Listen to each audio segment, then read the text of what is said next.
नमस्कार विद्यार्थी मित्रांनो, माझं नाव आहे सचिन आणि बेसिक मॅथ्स मराठी या यूट्यूब चॅनलवर तुम्हा सर्वांचं स्वागत आहे. आजच्या व्हिडिओमध्ये आपण बघणार आहोत गणित इयत्ता 5वी आणि प्रकरण 12वे परिमिती व क्षेत्रफळ त्याचा उदाहरण संग्रह 50. तत्पूर्वी जर तुम्ही चॅनलवर नवीन असाल तर चॅनलला नक्की सबस्क्राईब करून ठेवा, म्हणजेच तुम्हाला 10वीपर्यंत सर्व व्हिडिओ उदाहरण संग्रह आणि सराव संच सर्व बघायला भेटणार आहेत. चला तर सुरुवात करू. पहिला प्रश्न काय? उदाहरण संग्रह 50 मधला पहिला प्रश्न काय दिलेला आहे? प्रत्येक चौरसाच्या बाजूंची लांबी दिली आहे, त्यावरून त्याचे क्षेत्रफळ काढा. तर बघा, पहिला प्रश्न दिलेला आहे. पहिल्या प्रश्नाचं आपण उत्तर काढू. तर पहिला प्रश्न किती दिला आहे? चौरसाची बाजूची लांबी. चौरसाची बाजूची लांबी किती दिलेली आहे? तर 12 मीटर. किती दिलेलं आहे? 12 मीटर. तर चौरसाचे क्षेत्रफळ, चौरसाचे क्षेत्रफळ बरोबर काय असतं? पहिले काढलं ते आपण परिमिती काढली, आता क्षेत्रफळ काढायचे. चौरसाचे क्षेत्रफळ म्हणजे हा आतला रिकामी भाग. तर दिलेला आहे, हा 12 मीटर आहे, हा पण 12 मीटर आहे आणि हा पण 12 मीटर आहे आणि ही पण बाजू किती आहे? 12 मीटर आहे. तर आपल्याला चौरसाचे क्षेत्रफळ काढण्यासाठी काय? चौरसाची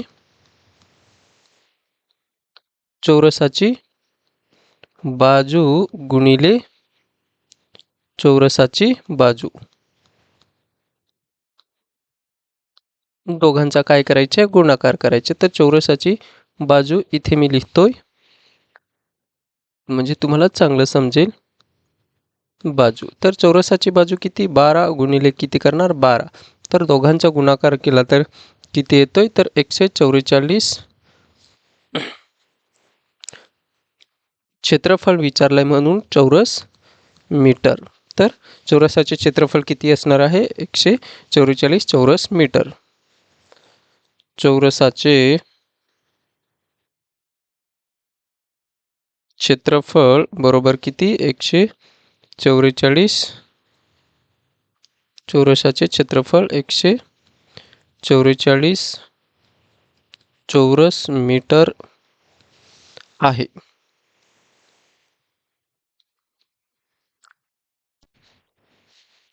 दुसरा प्रश्न काय दिलेला आहे? 6 सेंटीमीटर दिलेला आहे.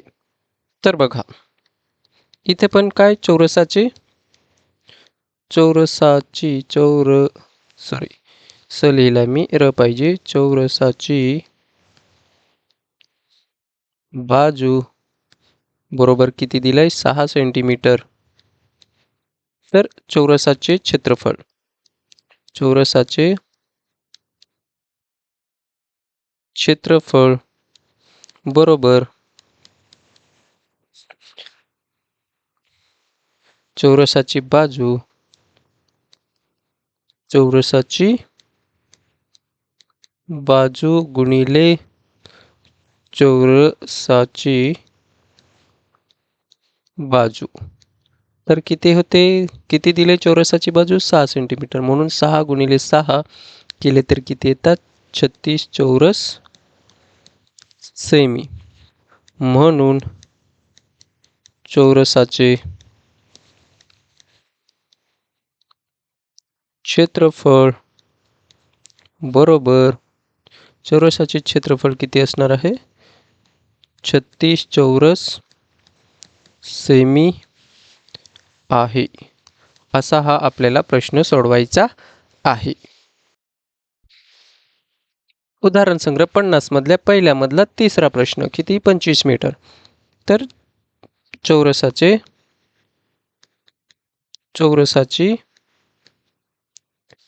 बाजू किती दिलेली आहे? तर 25 मीटर दिलेली आहे. तर चौरसाचे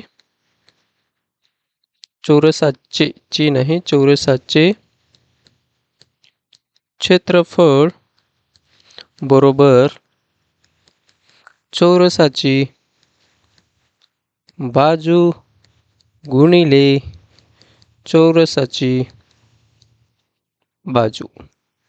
चौरस म्हणजे चारही बाजू सारखा असलेला जी आकृती आहे ती म्हणजेच काय चौरस. तर आपण काय क्षेत्रफळ काढतो म्हणजे आतला हा रिकामी भाग आहे हा असतो तो म्हणजेच काय असतो तर क्षेत्रफळ असतो. म्हणून बाजू तर चौरसाची बाजू किती दिली 25 गुणिले 25. तर 25चा वर्ग माहीत नसेल तर 25 गुणिले 25 करून बघा तुम्ही. 25 गुणिले 25 केला तर किती पाचा पाचा 25 2 गेले हातचे 5 दुने 10 अधिक 2 केले तर 12 शून्य घ्या किती 5 दुने 10 एक गेला हातचा 2 दुने 4 4 आणि किती 5 तर किती 5 2 आणि 6 तर किती 625 चौरस मीटर. म्हणून चौरसाचे क्षेत्रफळ 625 चौरस मीटर आहे. उदाहरण संग्रह 50 मधल्या पहिल्या मधला चौथा प्रश्न काय दिलाय चौथा प्रश्न तर 18 सेंटीमीटर बाजू काय दिली चौरसाची 18 सेंटीमीटर. म्हणून चौरसाची बाजू बरोबर 18 सेमी तर चौरसाचे क्षेत्रफळ बरोबर चौरसाची बाजू गुणिले चौरसाची बाजू. तर किती 18 गुणिले 18 कारण की चौरस आहे ते सर्व बाजू सारख्याच असतात म्हणून 18 गुणिले 18 केलं तर 18 गुणिले 18 करा 8 8 64 होतात 4 लिहू 6 गेले हातचे 8 एके 8 आणि 6 तर किती 14 शून्य 8 एके 8 आणि एकाचा 1 अधिक केलं तर 4 12 एक गेला हातचा किती 324 300 किती आहे 324 चौरस मीटर.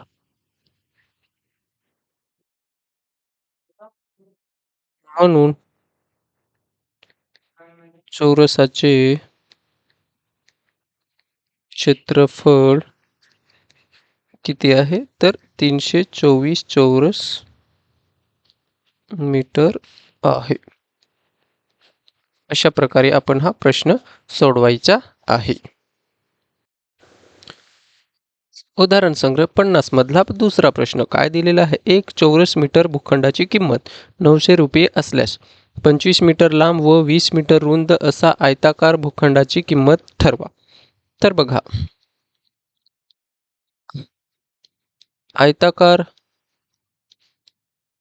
भूखंडाची लांबी किती दिलेली आहे आयताकार भूखंडाची लांबी तर 25 मीटर किती आहे 25 मीटर आणि आयताकार भूखंडाची रुंदी किती दिलेली आहे तर 20 मीटर. तर आयताकार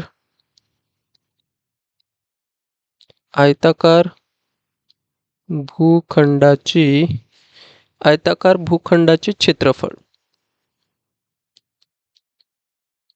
आयताकार भूखंडाचे क्षेत्रफळ बरोबर किती येणार आहे तर लांबी आयताकार आहे म्हणून आयताचे क्षेत्रफळ काय असते लांबी गुणिले रुंदी. तर लांबी किती आहे 25 गुणिले 20 आणि गुणाकार केला तर 25 दुने 50 म्हणजेच किती 500 चौरस मीटर. तर त्या भूखंडाचे क्षेत्रफळ एकूण क्षेत्रफळ किती होणार आहे 500 चौरस मीटर. तर एक चौरस म्हणून आता बघा आता एक चौरस मीटर भूखंडाची किंमत किती दिलेली आहे तर 900 रुपये आहे. म्हणून भूखंडाची एकूण किंमत खंडाची एकूण किंमत बरोबर किती होणार आहे? तर 900 रुपये गुणिले 500 चौरस मीटर. तर गुणाकार करू तर 9×5=45 आणि हे 4 शून्य. तर किती होणार आहे? 4,50,000 रुपये.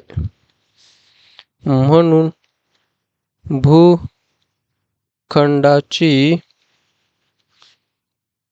एकूण किंमत रुपये 4,50,000 आहे. असा हा प्रश्न आपल्याला सोडवायचा आहे. संग्रह 50 मधला तिसरा प्रश्न काय दिलेला आहे? तर एका चौरसाची बाजू 4 सेमी आहे.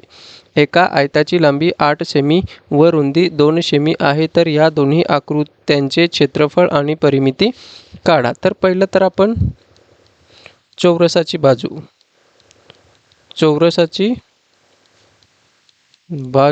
बरोबर किती?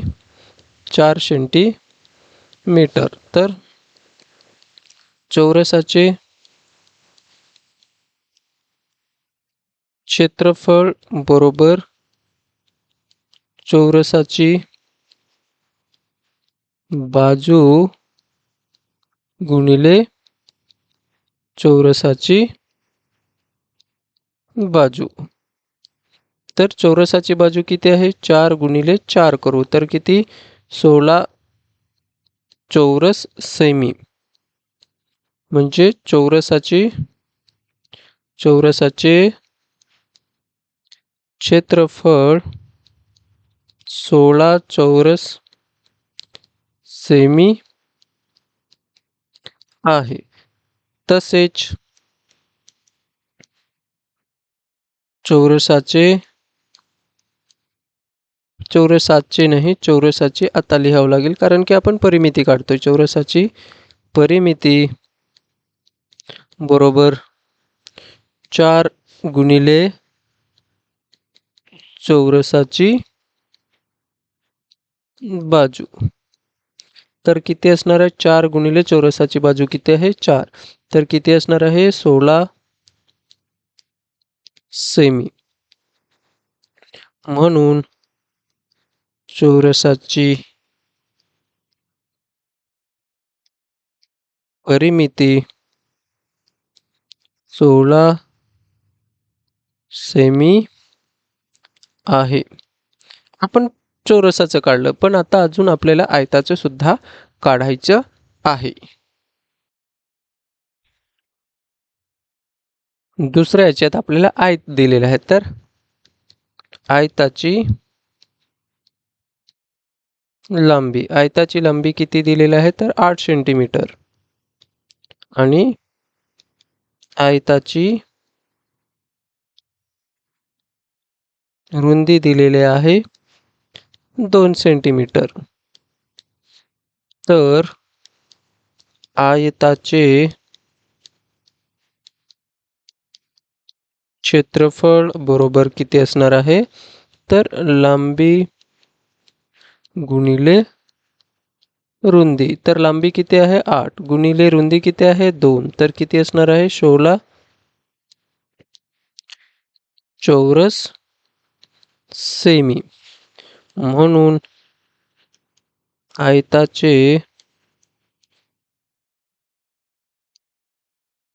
क्षेत्रफळ 16 चौरस सेमी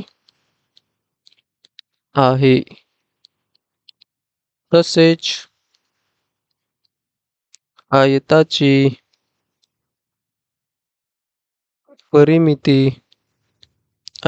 परिमिती बरोबर काय असते? तर 2 गुणिले लांबी अधिक 2 गुणिले रुंदी. तर 2 गुणिले लांबी किती दिलेले आहे? 8 सेमी अधिक 2 गुणिले रुंदी दिलेले आहे 2. तर किती असणार आहे? 16 अधिक 4. तर बेरीज केली तर किती? 20 सेंटीमीटर. म्हणून आयताची आयताची आयताची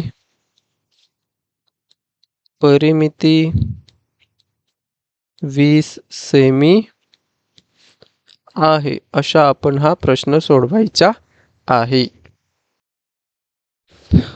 उदाहरण संग्रह 50 मधला चौथा प्रश्न काय दिलेला आहे? दर चौरस मीटरला 80 रुपये प्रमाणे 16 मीटर लांब व 12 मीटर रुंद असा सभागृहाची फरशी बसवण्याची मजुरी किती? तर बघा, सभागृह रुंद दिलेला आहे आणि लांबी दिलेला आहे. म्हणून कोण आहे? तर आयताकृती सभागृह. आयताकृती सभागृहाची लांबी किती असणार आहे? तर 16 मीटर.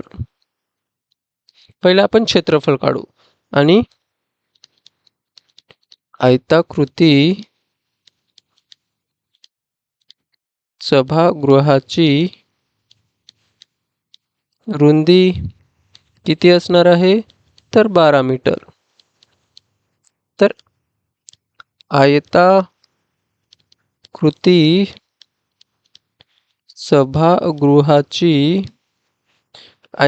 सभागृहाची नाही, सभागृहाचे क्षेत्रफळ बरोबर लांबी गुणिले रुंदी. तर लांबी किती आहे? 16 गुणिले 12. तर गुणाकार केला तर 12 सक 72, 7 गेले हातचे, 12 एके 12 आणि 7 किती होतात? तर 19. तर 192 चौरस मीटर. तर दिलेलं काय आहे आपल्याला? दर चौरस मीटरला 80 रुपये प्रमाणे. दर चौरस मीटर 80 रुपये खर्च आहे. म्हणून एकूण खर्च बरोबर 80 गुणिले सभागृहाचे क्षेत्रफळ. तर किती येणार आहे? 80 गुणिले सभागृहाचे क्षेत्रफळ 192. तर गुणाकार केला तर किती येतो? इथं 8 दुने 16, हातचा गेला 1, 8 9 72, 72 आणि 73 हातचे गेले 7, 8 एके 8 आणि 7 किती होतात? तर 15 आणि हा एक 0. तुम्ही असं सुद्धा गुणाकार करू शकता. मी डायरेक्टच करतोय. 8 2 0 0 9 0 0 1 0 0, 8 दुने 16, 1 गेला हातचा, 8 9 72, 73, 7 गेले हातचे, 8 एके 8 आणि 7 किती होतात? तर 15. किती होणार आहे? 15,360. किती खर्च होणार आहे? रुपये. म्हणून सभागृहाला फरशी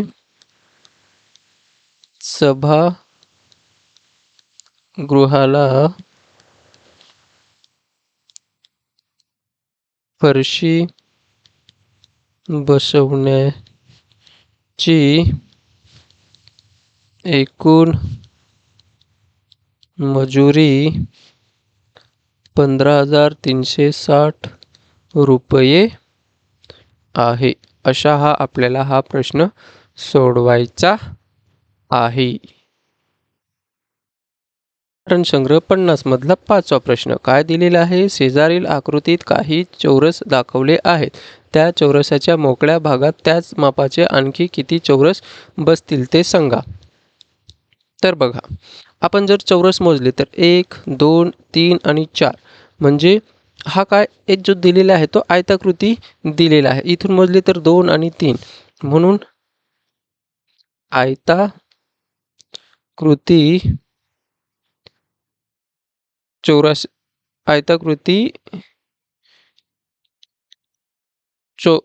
आयताकृती लगतच्या चौरसाची संख्या. आयताकृती लगतच्या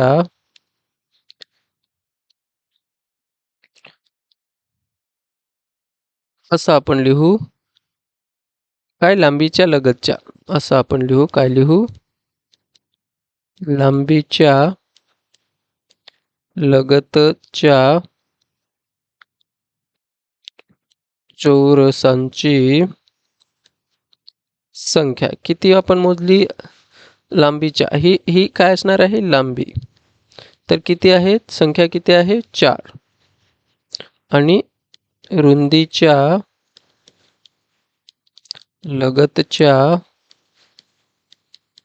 चौरसाची संख्या किती असणार आहे? तर 3 आहे. म्हणून आयताचे क्षेत्रफळ दिलेल्या आकृती आयताकृती आहे. काय आहे? दिलेली आकृती आयताकृती आहे, म्हणून आयताचे क्षेत्रफळ बरोबर लांबी गुणिले रुंदी. तर लांबी किती आहे? 4 गुणिले 3 केले तर किती होतात? 12 चौरस एकक.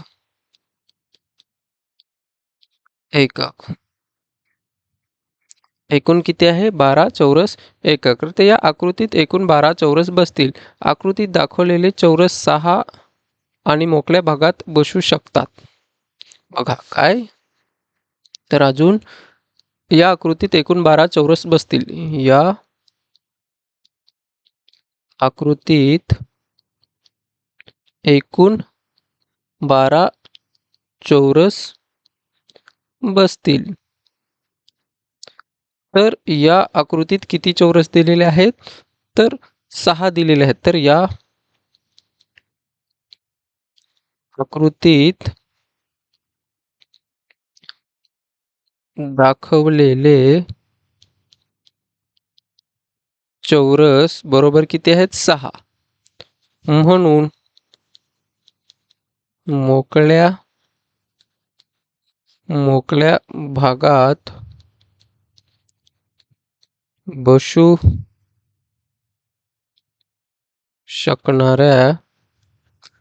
शकणाऱ्या चौरसांची संख्या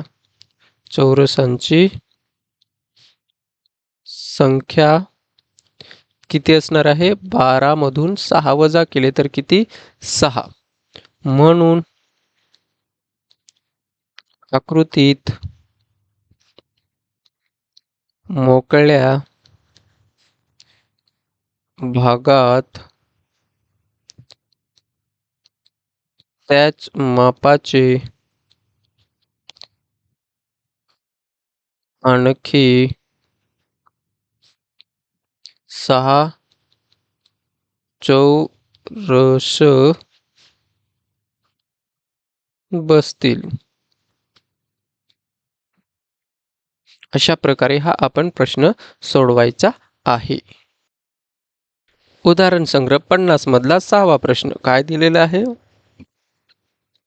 तर शेजारील आकृतीत चौरसाची 4 भागात अशी विभागणी करा की ती प्रत्येक भागाचे क्षेत्रफळ आणि आकारही सारखा असेल. हे भाग वेगवेगळ्या रंगाने दाखवा.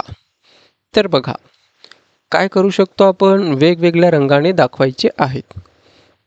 तर किती? 4 समान भाग करायचे. जर मी बघा सर्व जे चौरस दिलेले ते सारख्या मापाचे, पण आपल्याला असे 4 भाग करायचे आहेत. तर आपण मोजले 1 2 3 4 5 6 7 8 9 10 11 12 म्हणजे 12 चौरस आहेत. तर आपण 3 3 चे जर 12 भागिले 4 केले, 12 भागिले 3 केले तर किती भाग होऊ शकतात? 4 भाग होतात. म्हणजेच आपल्याला 3 चौरस मिळून एक भाग असा तयार करायचा आहे. तर आपण जर बघा इथं आपण हा चौरस घेतला,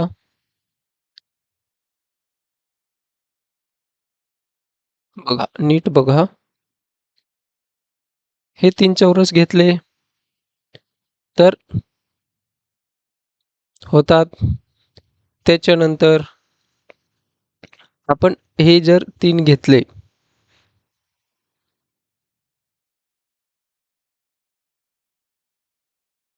सारखे भाग होतात. त्याच्यानंतर हे जर 3 आपण घेतले, उभ्या रेषा मारल्यात मी, त्याच्यानंतर राहिलेला, तर मी याला डॉट डॉट डॉट असा करतोय.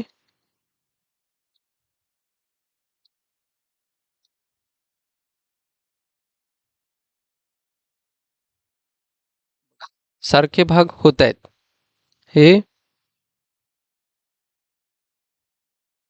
हे 3 भाग. हे 3 भाग आणि हे 3 भाग. असे किती?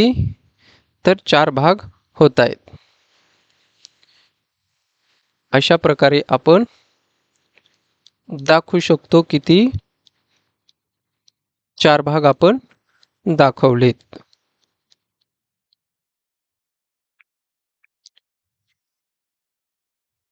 आणि इथेच आपला उदाहरण संग्रह 50 सुद्धा संपलेला आहे. तुम्हाला शिकवलेले आवडल्यास तुम्ही सबस्क्राईब तर करून ठेवलंच असेल, तर लाईक सुद्धा करा आणि शेअर सुद्धा करा आणि काही तुम्हाला सांगायचेच असेल तर कमेंट सुद्धा करा. धन्यवाद.